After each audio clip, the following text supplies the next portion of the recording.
Well, good evening, everyone. I want to welcome Dr. Fitzgerald back at our table today, and Minister Hagee will be joining us by phone from his home in Gander. So we will begin by turning it over to Dr. Fitzgerald for the update. Thank you, Premier. Good afternoon. Thank you for joining us today. I'll begin, as usual, with an update on the number of cases in our province. Since the media briefing yesterday, we have 12 new positive cases. All of these cases are within the Eastern Health region. The public health contact tracing is ongoing, and everyone considered close contacts will be advised to quarantine. The total number of cases in our province now is 195. By region, we have 186 in Eastern Health, 3 in Central, 1 in Western, and 5 in Labrador-Grenfell Health. Of the 195 cases, 143 are related to the Calls Funeral Home cluster. 53% of cases are female and 47% are male. By age, we have 15 people under the age of 20, 25 between 20 and 29, 31 between 40 and 49, 44 between 50 and 59, 42 between 60 and 69, and 38 who are 70 and above. 11 people are now in hospital due to the virus, and of these, 4 are in intensive care. 11 people have now recovered. In total, we have tested 3,201 people. There have been questions raised about the transmission of this virus when a person doesn't have clear symptoms. The evidence shows that in up to 90% of cases, transmission occurs when a person is symptomatic. And while viral infections such as COVID-19 may be transmitted within 24 to 48 hours prior to the development of obvious symptoms, the most recent evidence suggests that this may account for approximately 10% of cases. Some of the symptoms of COVID-19 can be mild, such as muscle aches and pains, and may not be recognized as the first signs of infection. We have used this information to inform our contact tracing, and we quarantine contacts who were exposed up to 48 hours prior to the symptom onset in a case. I would like to clarify some information about our online portal to retrieve test results. The portal in place to view your COVID-19 test results will show negative results only. If you have a positive test result, you will be notified by a public health official. This is to make sure that you receive the medical guidance that you need on how to treat COVID-19 at home, contain its spread, and if and when to seek further medical attention. Thank you to the 919 individuals who have looked up their online test results to date. This has significantly freed up time for healthcare workers to spend on contact tracing, and we strongly encourage people awaiting test results to access the portal online at gov.nl.ca/COVID-19 and clicking the link at the top of the page. Please note, it can take up to 5 days for your test result to appear on the portal. I'd like to take a minute now to speak about funeral services and gatherings. The protective measures and restrictions put in place during this pandemic have required us to alter our norms and to look for new and innovative ways to show our appreciation and respect for others. We have had neighbors make some noise to show appreciation for our essential workers, and first responders show their solidarity in support of our province's healthcare workers with drive-by parades. People have also adopted a similar approach for funerals, given that they can no longer pay their respects to loved ones and friends in the conventional way. We understand that people want to come together in this time of sadness and loss. We ask that you are safe when you do so. Please do not participate in the drive-by if you are in self-isolation or quarantine, and stay in your vehicle at all times. This is for the health and safety of everyone. Newfoundlanders and Labradorians are quite social on the whole, and for many of us, it has been a number of weeks since we have last seen our family and friends and co-workers. As difficult as it is for all of us, this is an important measure to help slow the spread of COVID-19 in our province. And as we head into the weekend, it is imperative that we continue to practice safe physical distancing This means staying home as much as possible and finding creative and meaningful ways to connect with loved ones, friends, and neighbors by phone or mobile device. Last weekend, it was nice to see on social media how people were transforming their usual shed parties and girls' nights to virtual gatherings. Apps such as FaceTime and Google Meet and Zoom are great for keeping in touch, and many are free and easy to use. I know what I'm asking you to do with regard to physical distancing is really difficult.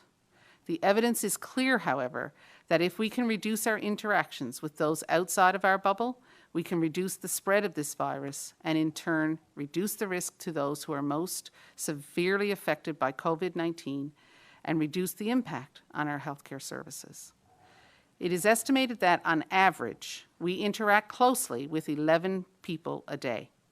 If we institute physical distancing measures and reduce the number of close interactions to an average of 3 or 4 people a day, then we can significantly reduce the rate of spread and flatten the curve. For people not currently self-isolating or in quarantine, try to spend some time outdoors this weekend if you can. Go for a walk, do some work around your house, have a game of catch with your kids. If you do have to go out for essentials, please remember to keep your physical distance of 2 arms lengths from others and shop at off-peak times if possible. For those who are currently self-isolating, please know you are not alone. The Canadian Red Cross can assist you in accessing a wide range of supports and services. Please call 1-800-863-6582. The Provincial Warm Line is available 7 days a week from 9 a.m. to midnight. Call 1-855-753-2560 to speak with a trained peer support worker. Please remember that this self-isolation is only short-term and is helping to protect others. Thank you for doing your part. As a recap for those who may have just joined us, we have 12 new cases since yesterday's media availability. The total number of cases in the province is 195. The breakdown by health region brings us to 186 cases in Eastern, 3 in Central, 1 in Western, and 5 in Labrador-Grenville Health. Once again, I would like to offer my sincere gratitude to those who continue to follow the public health measures we have put in place. While it may not be obvious yet, I am confident you are helping to flatten the curve. Our collective actions will have a significant impact on how COVID-19 progresses in our province. Thank you. Well, once again, thank you, Dr. Fitzgerald. Every day we do talk about physical distancing, and Dr. Fitzgerald just mentioned that sometimes maybe people get a little tired about the extreme importance of keeping 6 feet apart. Well, if you're getting tired of this, well, we will stop saying it when you start practicing it. For many of us, well, we feel healthy. Others, well, you may feel invincible, as if this would not impact me. Well, that attitude is irresponsible. That attitude towards others is ignorant. And it is extremely disappointing. In our society, we have a vulnerable population. Sometimes it would be our seniors. But it can also include children. And collectively, as a society, we have to do our part to protect them. Now, I've gotten thousands of emails. And from time to time, we get an email that will make us pause for thought. And yesterday, I received an email from a grandfather.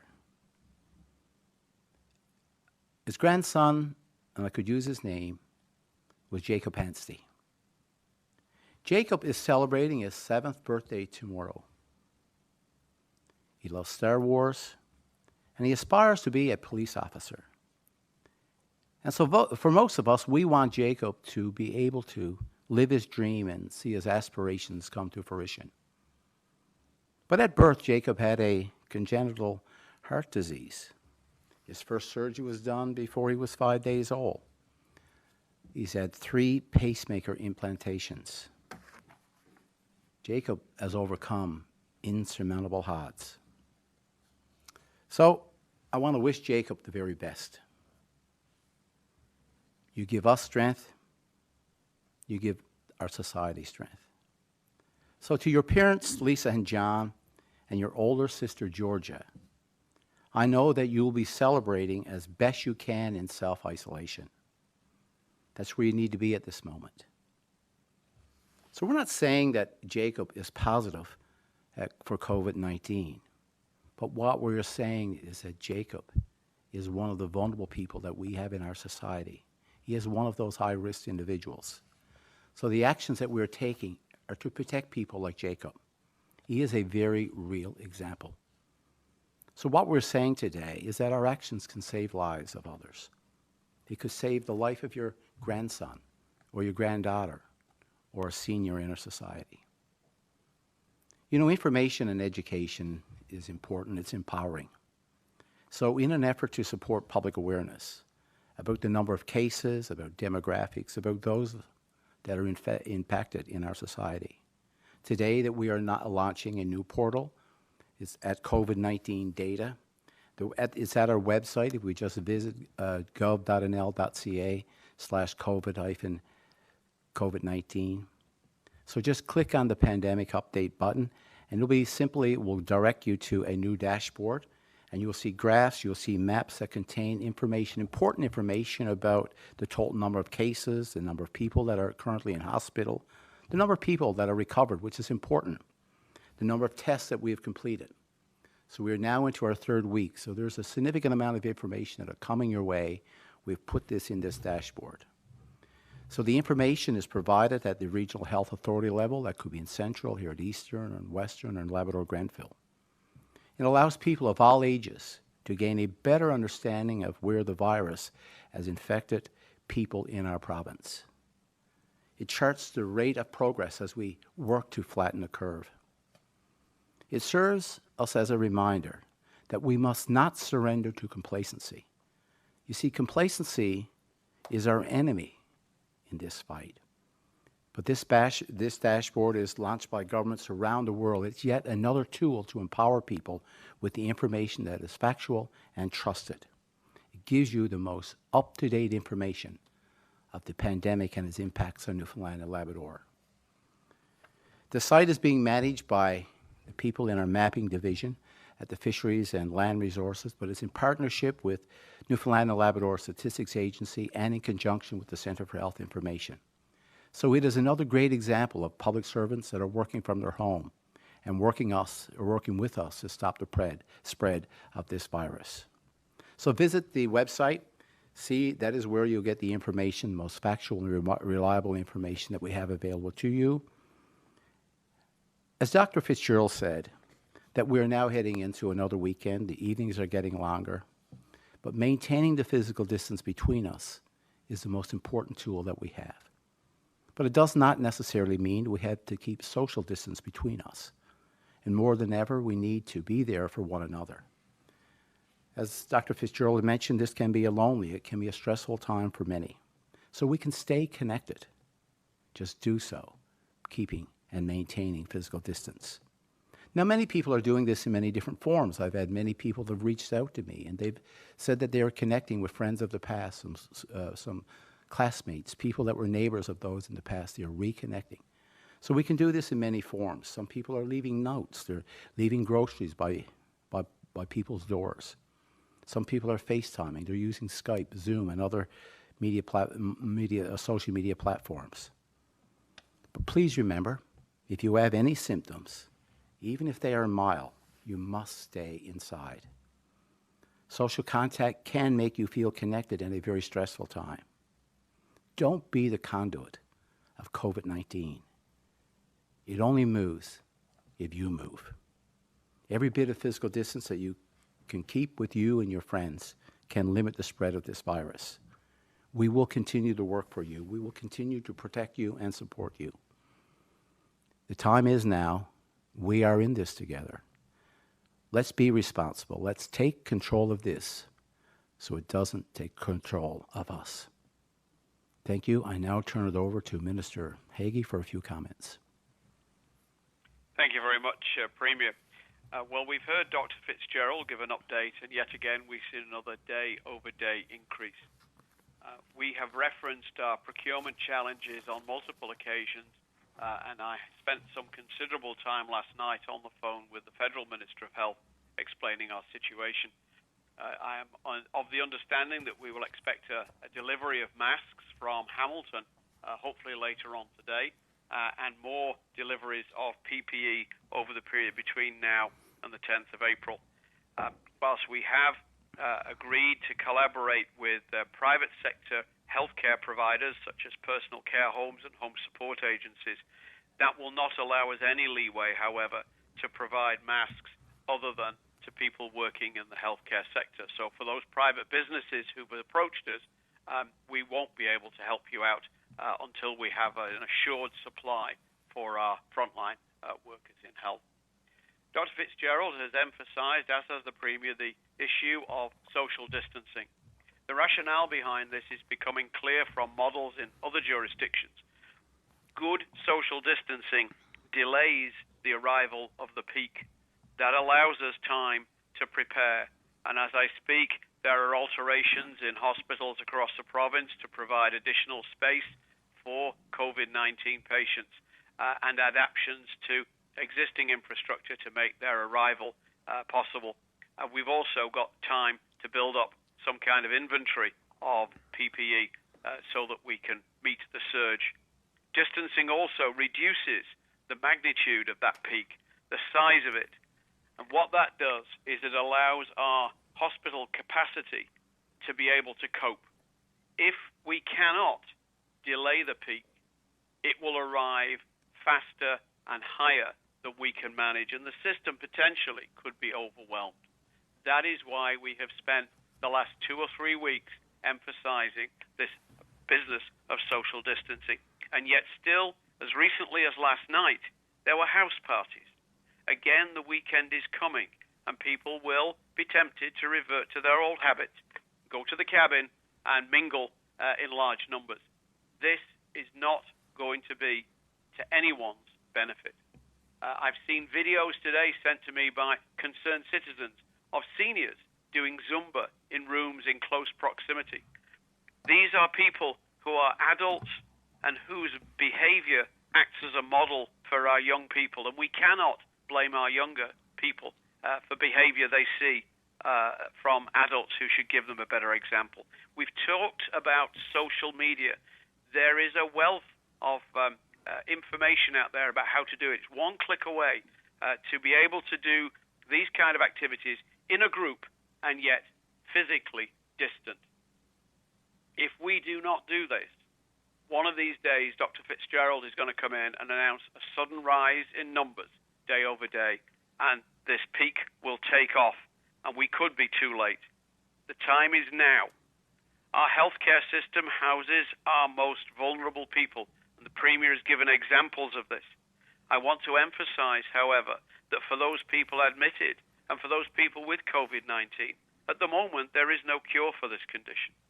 The only treatment is supportive, it's not specific. There is no drug that will kill this virus within the human body. We don't have a vaccine yet to prevent it, and that is some months away, at best, and likely over a year. Our only option is the prevention of the transmission of this virus between individuals. The best tool in our toolbox, outside good personal hygiene, and Dr. Fitzgerald has emphasized that, our best tool, the one that's worked in other jurisdictions, is to keep at least 6 feet apart and cut down the number of face-to-face interactions anybody has with people outside their bubble to 3 a day and no more. The Premier said the time is now, and I've said that, but really we're getting to the stage now where, quite honestly, the time for us was 2 weeks ago. Each day we waste now will cost us, and that cost may not be personal and direct to us.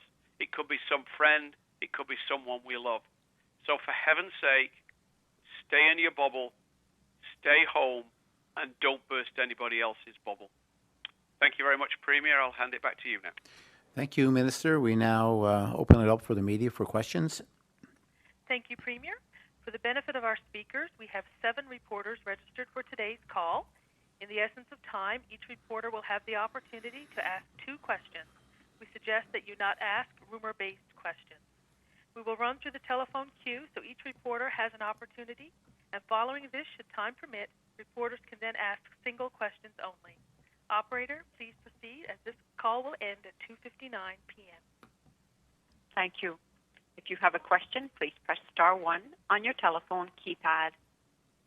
And the first question is from Peter Cowan from CBC News. Please go ahead. I've talked to a number of people who've had all the symptoms of COVID-19. One person even went to a doctor who said, yes, I'm pretty sure you have COVID-19. But when they went to get tested, they were told, nope, we're not testing people like that. If the World Health Organization says testing is one of the keys to know how many people we have the disease, to do the contact tracing, why aren't we testing everyone who has the symptoms? So we have to let our epidemiology and our local context inform our strategies for testing and for contact tracing and all of that.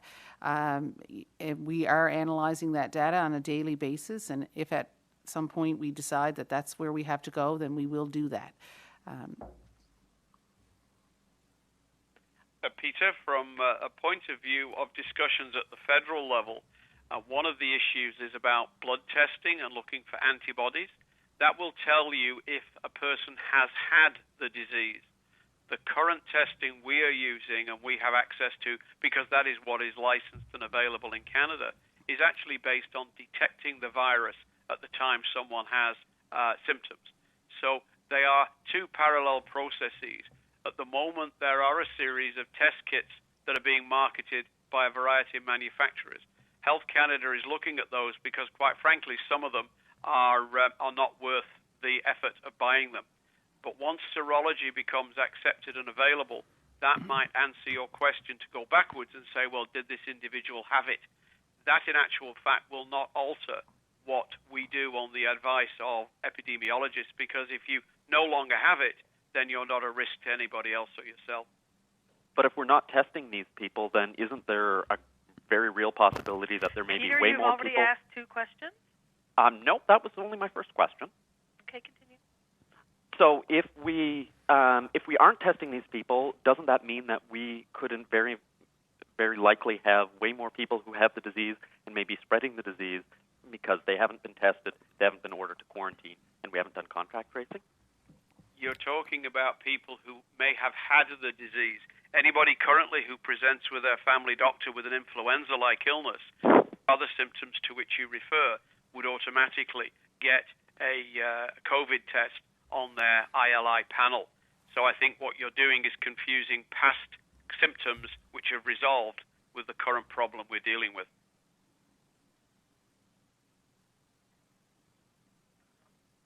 The next question is from Kellyanne Roberts from NTV News. Please go ahead. Thank you. Some expecting mothers say they're terrified to give birth under the new COVID measures. Speaking to some of them, they are now, their support system has to leave within 1 to 2 hours. Scientific evidence suggests it's critical both parents bond with the baby at the time. What can you say to these expecting mothers? It's a good question, Kellyanne, and we've had quite a bit of correspondence from my colleagues in caucus and also from concerned constituents. The facts of the case are this is around risk management. We sent out as recently as a couple of hours ago some further directives to the regional health authorities so their advice is consistent across the province. We did state clearly that a woman in delivery or in labour would be allowed to have one support person with them, and we have, in the light of your comments and others, extended that period to allow for some bonding for a few hours after birth. The problem is, at the end of the day, anybody who is interacting with anyone else is at risk of either contracting the disease or passing it on. Our newborns and mothers are vulnerable to a virus that is no respecter of age or condition, and so we feel at the moment, given the seriousness of the situation, that this is a reasonable compromise between the two conflicting approaches that you describe, one of the bonding and this kind of thing. Bearing in mind the typical mom and baby would be going home sometimes as soon as 24 hours after delivery.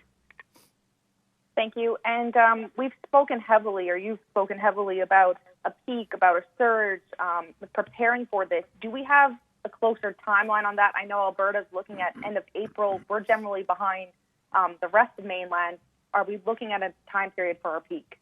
We're looking at modeling.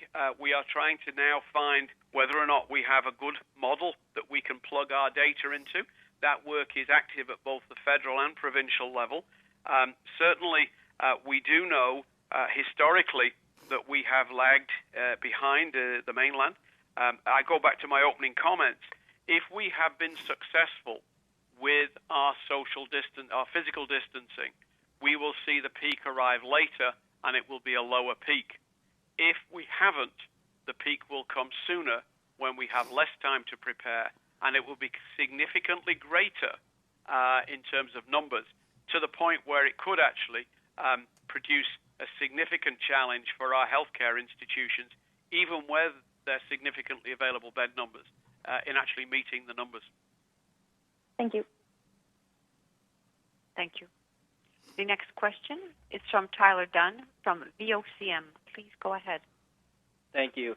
Dentists and other health professionals are wondering what constitutes an urgent or emergency service, as they are able to open if either should occur, yet they're unable to get clarification on what protocol to follow should either of these circumstances happen. The decision as to whether or not a situation involving a patient is emergent, urgent, or routine is and always has been one for the clinician to decide.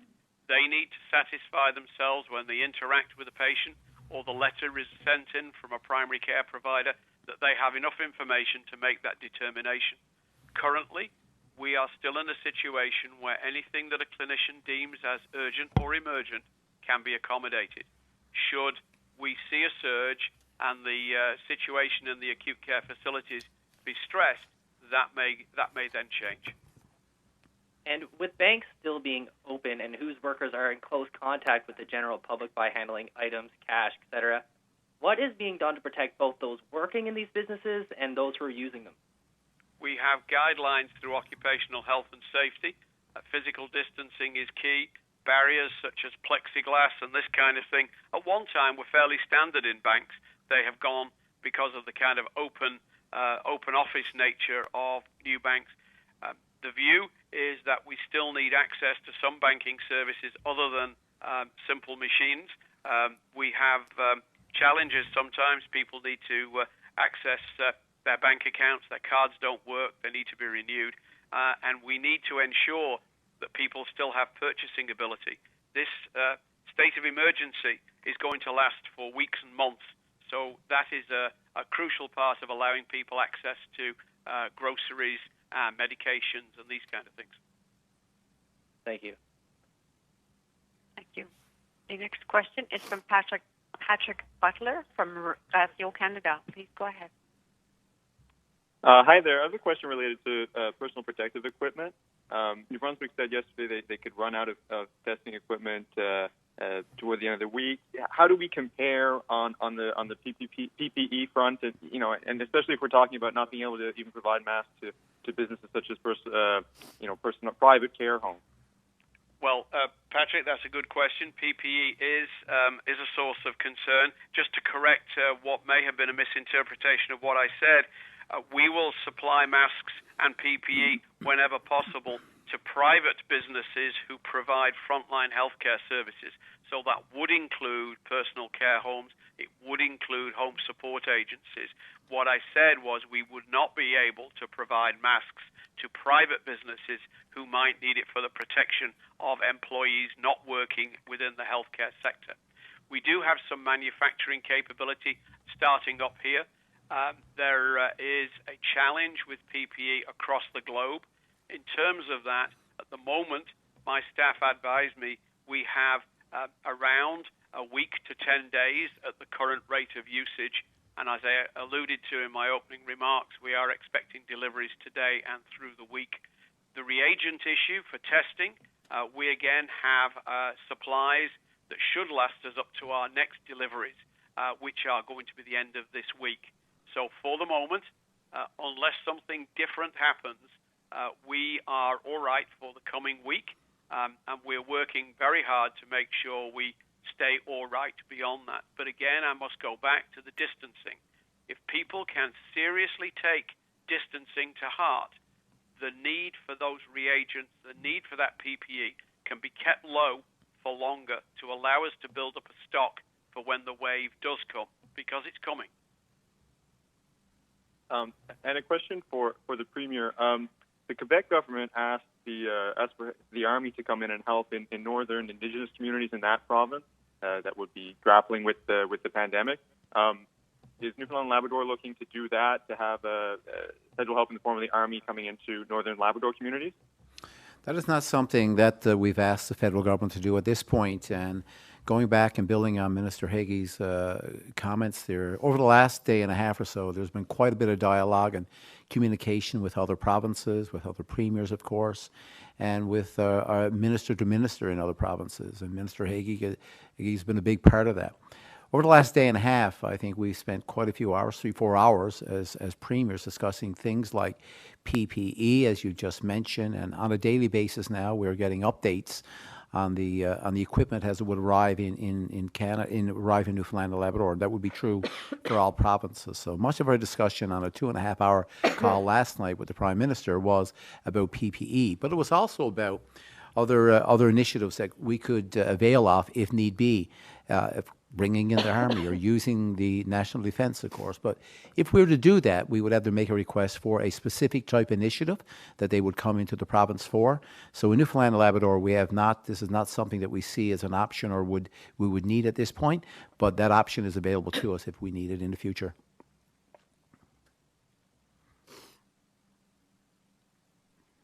Thank you.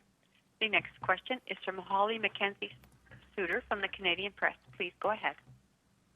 Hi, Premier. I wonder if you can tell us what came out of the conference call with the Prime Minister, specifically on the issue of releasing models on COVID-19? Yeah, so the two big calls yesterday, 2.5 hours with the premiers and with the Prime Minister and the Deputy Prime Minister. But prior to that, there was a call for about an hour with all the premiers. So very comprehensive, and modeling was part of the discussion. Of course, as the Minister has said already, that Newfoundland and Labrador, we do need more data to put in place what would be a very predictable or something that we have with confidence that we could forecast when this surge would hit Newfoundland and Labrador. So that would allow us to prepare, as the Minister said, for our healthcare, what's in our healthcare capacity to respond. But the most important thing, as we all said, is about physical distancing. That is how we best deal with this. So we see provinces now in very different positions. BC is at a modeling release.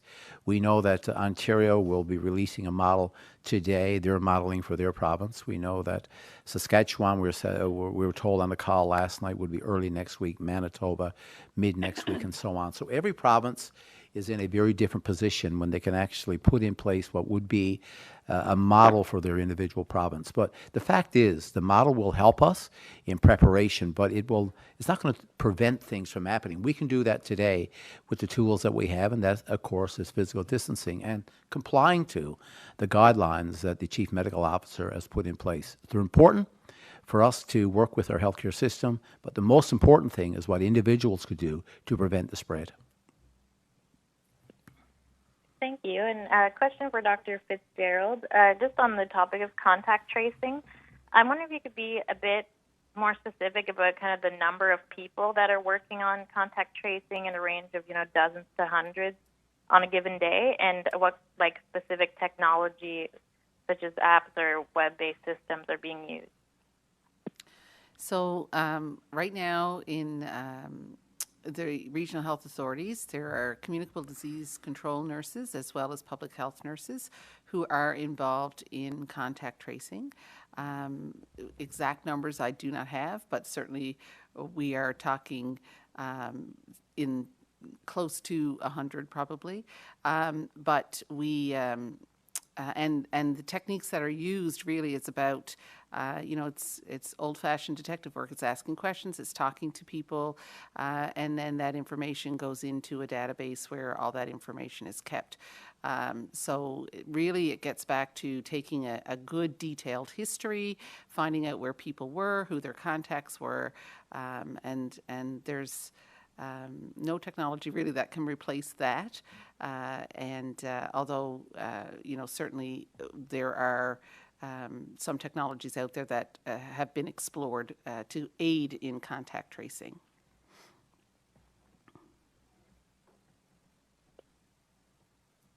Thank you. The next question is from Peter Jackson from The Telegram. Please go ahead. Yes, hi. I wanted to follow up on previous questions regarding pregnant women. And so the local doula here has said that many mothers are saying to her that they're seriously considering doing home births that are unattended. What's your advice on that? Again, that would be a matter of risk management, Peter. We do not have the infrastructure set up for home deliveries. That was something that was on the horizon distantly from the setting up of the midwifery program, which has only just started to roll out. I think one has to accept that the whole of obstetrics over the last couple of decades has been focused very much on risk reduction, and that has met with a lot of success based around hospital deliveries.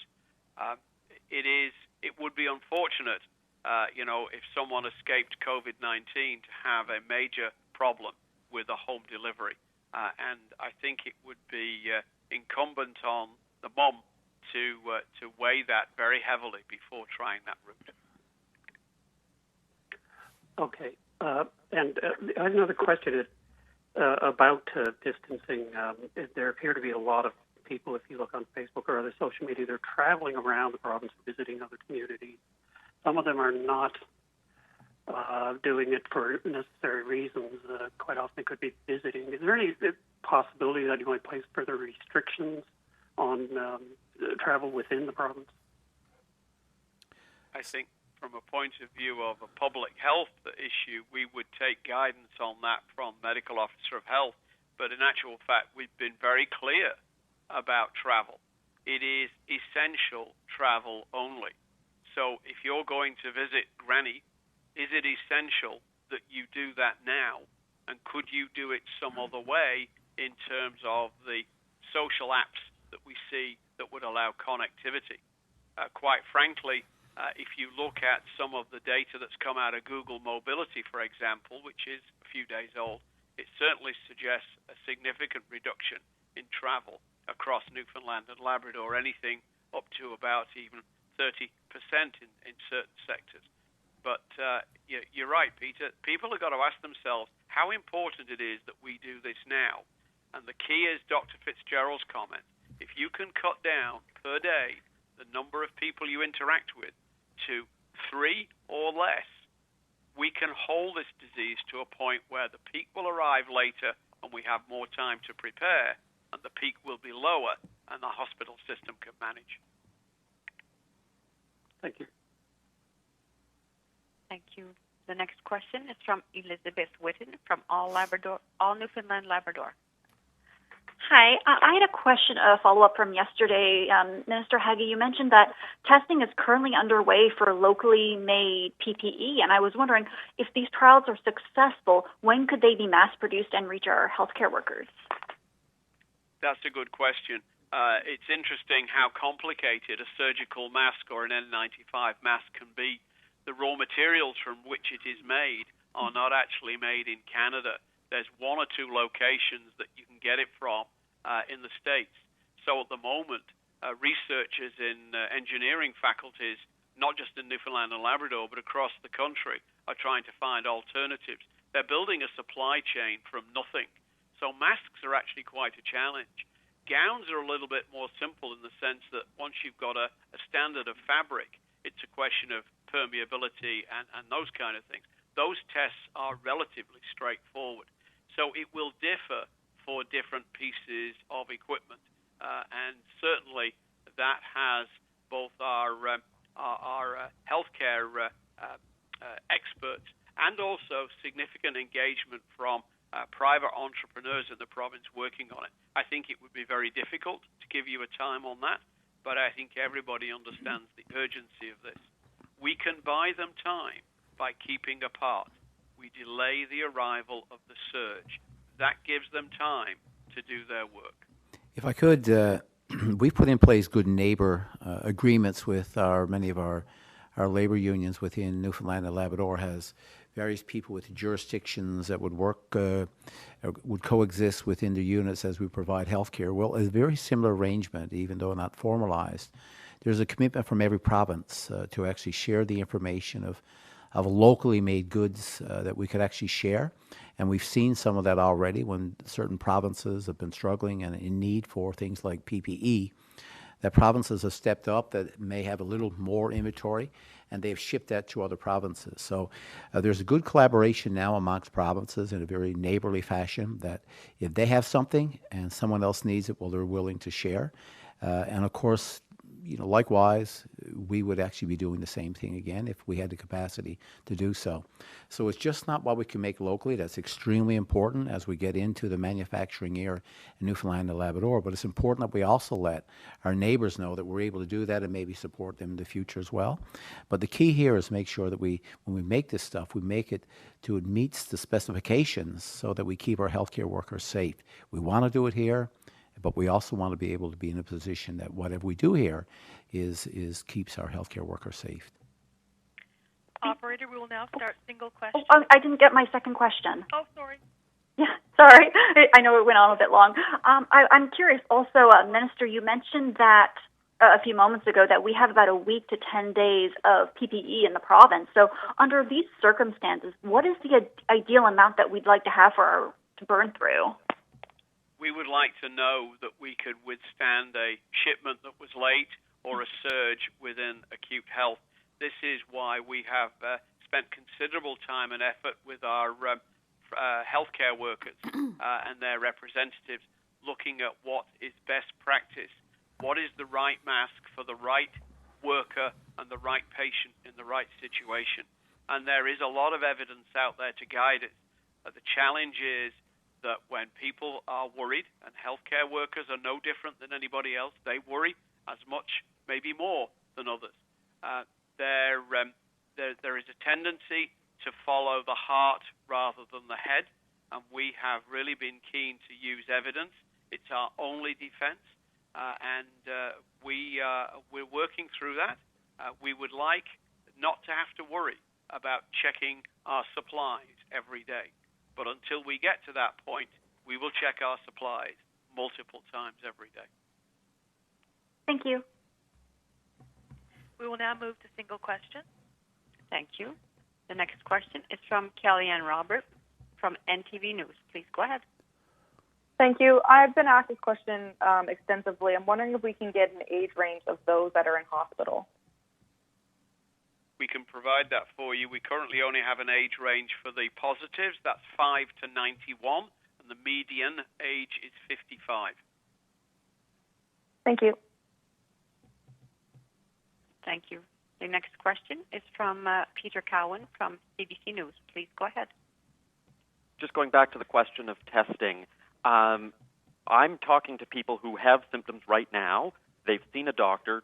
Family doctors can't do the test and have to refer this to public health, but public health is telling them they don't meet the criteria because they didn't travel or they haven't had contact. Why aren't we expanding those criteria to include anyone who has symptoms? So we are, as I said before, looking at the evidence to decide and analyzing our data to find out when would be the best time to do that. At the moment, the biggest risk factor that we have are anyone who has symptoms, who has been a contact of somebody with COVID-19 or has traveled. If our analysis of the data shows us something differently, then we will change our testing recommendations based on that information.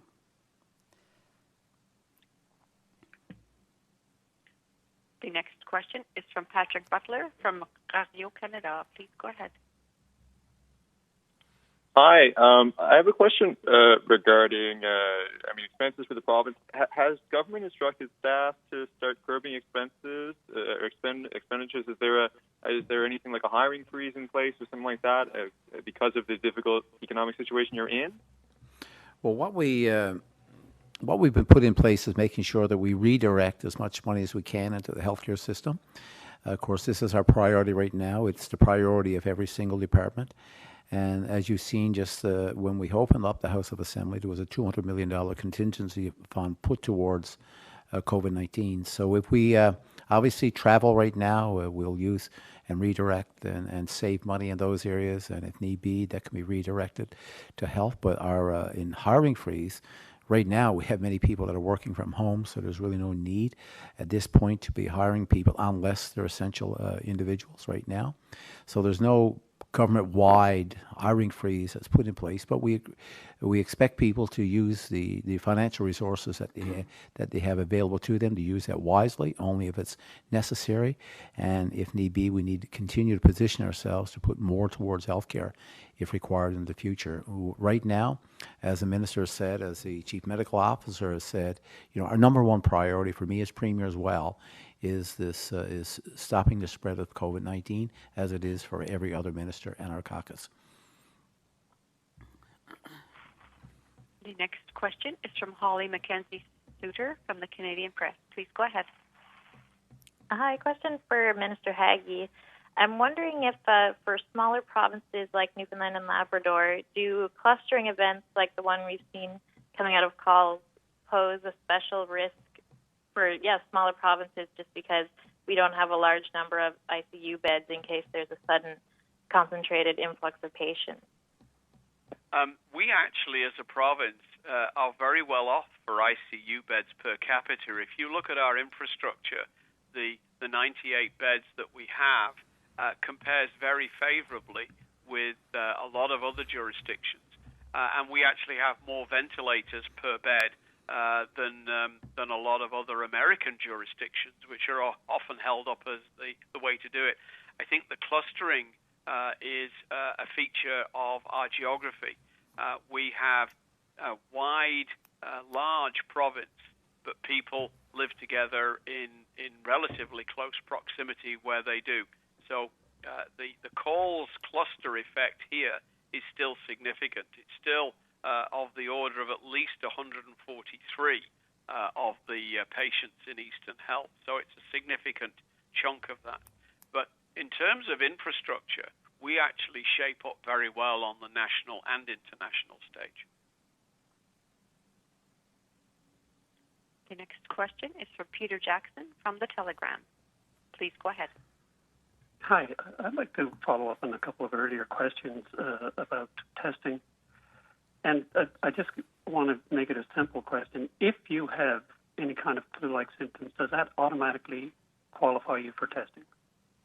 At this point, no. What we are asking is if people, what we are testing or who we are testing, if people have a known contact with someone who has a diagnosed case of COVID-19, if someone has some other high-risk exposure, such as travel, then they will be tested. As I said, we have to look at our epidemiology and our data to inform that testing strategy. Thank you. The next question is from Tyler Dunn from VOCM. Please go ahead. Thank you. Why aren't businesses who've had confirmed cases of COVID-19 shut down immediately for cleaning, such as the Dominion on Stavanger Drive, for example? Well, businesses, take the appropriate decision, as they should, to allow time for cleaning, to make sure that people can go in there and make sure that the place is ready to be open. Of course, it's the prudent thing to do. It's the responsible thing to do. And making sure that you get an opportunity to reaffirm, I'm sure, that the importance of physical distancing. And so we've seen examples. I think you just described one. You just identified one just recently. And they took the opportunity to close their business, clean it up before we went back in, before they open it up again. That's the prudent thing to do. It allows, public health to also do their work in contact tracing. The minute you find somebody that's in that situation, of course, it's important that you reduce the exposure and to make sure that you get your premises as clean as possible. I don't know if the chief medical officer would like to add something to that, but I mean, really, it's about getting the place cleaned up before you put more people back in there. Yeah, and the contact tracing of a confirmed case is the most important thing that we do to remove anyone who may be at risk from being able to spread the virus. So, finding the people who are positive, who are in contact with that known case, is very important. So. The next question is from Peter Cowan from CBC News. Please go ahead. What's stopping us from expanding our testing criteria to include everyone who has the symptoms? At the moment, there's not really anything stopping us. We're trying to use the best information and the best science that we can to inform our decision making, to make sure that we're using our testing equipment, reagents and testing kits appropriately and judiciously.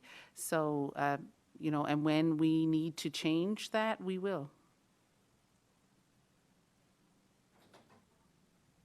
The next question is from Kellyanne Roberts from NTV News. Please go ahead.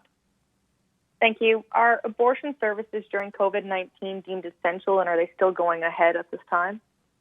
Yes and yes. Thank you. The next question is from Patrick Butler, Radio Canada. Please go ahead. Hi. You just mentioned about about the age range. There's a child who's 5 years old who's been confirmed positive for COVID-19. Can you give any more details about the very young patients and what sort of measures differ when you have cases confirmed that are so young? Young children generally tend to do fairly well when they have COVID-19. Of course, some of them may get sicker, but for the most part, I think that the children that we've had who've been infected here, have tested positive, have mild disease. Some of them have very few symptoms at all, and they've done all quite well up to this point. And I guess, too, when you think about building on what the Chief Medical Officer said, as the individual that I just described, in my opening comments, it's not necessarily because you're 5 years old, doesn't necessarily mean you can be vulnerable. And some of our youngest that we have in our society can be very vulnerable, so we must do what we can to protect them as well. So we just cannot assume that because they're 5 years old, they're not vulnerable in our society, and we must make sure, as I said, to support them against the spread of COVID-19. The next question is from Peter Jackson from The Telegram. Please go ahead. There's been some word that transplant surgeries have been scaled back in Toronto and I believe Halifax as well, which is where the transplants from here are being done. Does that mean that there are people who are going to be expecting longer waiting lists here for transplants? That's a very good question, Peter. I know that in actual fact, Ontario has scaled back on pretty well everything except emergency admissions at the moment.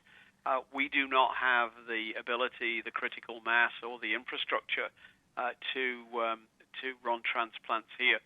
We are totally at the mercy of other jurisdictions. So whatever decisions they make will impact us. And I suspect that there may well be, particularly for paired donors rather than the cadaver donors, a moratorium or a delay. I can certainly check on that. I'm just working on what would be a prudent triage approach. The next question is from Peter Cowan from CBC News. Please go ahead. A non-testing related question. We've seen the United States block the shipment of N95 masks to Canada. What sort of challenge does that present, and will that affect our supply? We have a supply chain that depends on global sourcing, Peter. I couldn't tell you where particularly the manufacturers of our current orders would be. I do know that there is legislative ability for the President of the United States through a thing called the Defense Procurement Act to sequester products the feds deem essential there. I also know that 3M feel that for healthcare industries outside of the U.S., they feel obliged to honor their existing orders and their existing commitments. I couldn't tell you what the impact would be to Newfoundland and Labrador. We'll certainly have our people working on that because that news came out fairly late today. I think 3M did also make the point that if there was ever a tit for tat there, that could end up damaging the states as well. So it's an interesting situation which has not yet been resolved. The next question is from Kellyanne Roberts from NTV News. Please go ahead. Thank you. For decades, Eastern Health maintained a pandemic warehouse. What has happened to those supplies? Are they currently in use? We had pandemic supplies, and like a lot of other jurisdictions, some of those have expired. My understanding is that what is left in there that is usable will be diverted to the current pandemic. What the state of inventory was at the time the pandemic started, I couldn't honestly tell you.